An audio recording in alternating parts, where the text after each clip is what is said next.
राहुरी तालुक्यातील जातप त्र्यंबकपूर ग्रुप ग्रामपंचायती अंतर्गत झालेला पाणी पुरवठा योजनेतील 58 लाखांचा भ्रष्टाचार केल्याचा आरोप करत याबाबत ग्रामसेवकांना माहितीच्या अधिकाराखाली माहिती मागवली असता माझ्यावर विनयभंगाचे हाणामारीचे खोटे गुन्हे दाखल करून माझ्यावर दबाव आणल्याचा आरोप उपोषणकर्ता अनवर शेख यांनी केलाय।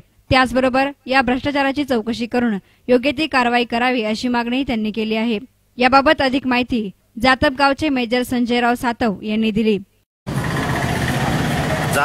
जातक त्रिंबक ग्रामपंचायतीमध्ये जो वॉटर सप्लायचा जो घोटाळा झालेला आहे ते आमचे राहुरी तालुका संघटक अनवर खान यांनी बाहेर काढलेला आहे। याच्या संदर्भात 25 नोव्हेंबरला आझाद मैदान मुंबई इथे उपोषण ठेवण्यात आलेलं आहे। त्याची CID आणि न्यायालयीन चौकशीचे आदेश ही झालेले असताना सुद्धा हे सरकारी अधिकाऱ्यांनी कोणतेही त्याच्यावर कारवाई केलेली नाही व या भ्रष्टाचाराला या अधिकाऱ्यांना आश्रयस्थान देत आहे। त्याच्यामध्ये अनवर खानवर विनयभंगाचा तसेच आपला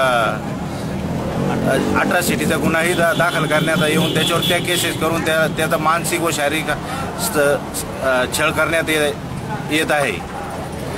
त्याचप्रमाणे गावातले राजनीतिक यांचा पोलीस अधिकारी यांच्यावर धाचा असल्यामुळे त्याच्यावर पूर्ण परिवारावर त्याच्यावर मारहाणीचा गुन्हे दाखल करण्याचाही प्रयत्न करीत आहे। त्याला मारण्याचा प्रयत्नही करीत आहे। त्याला जीव मारण्याचाही प्रयत्न यावेळेस अनेक वेळेस झालेला आहे। त्याचा पत्राचारही मुख्यमंत्र्यांपर्यंत झालेला असताना सुद्धा अजून कोणताही अधिकारी या कोणताही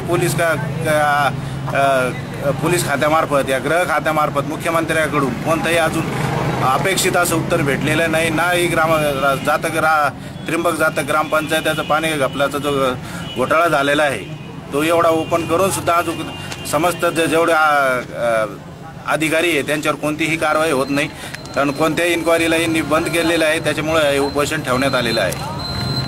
news reporter Meenash Patekar, S9 media, Rahuri.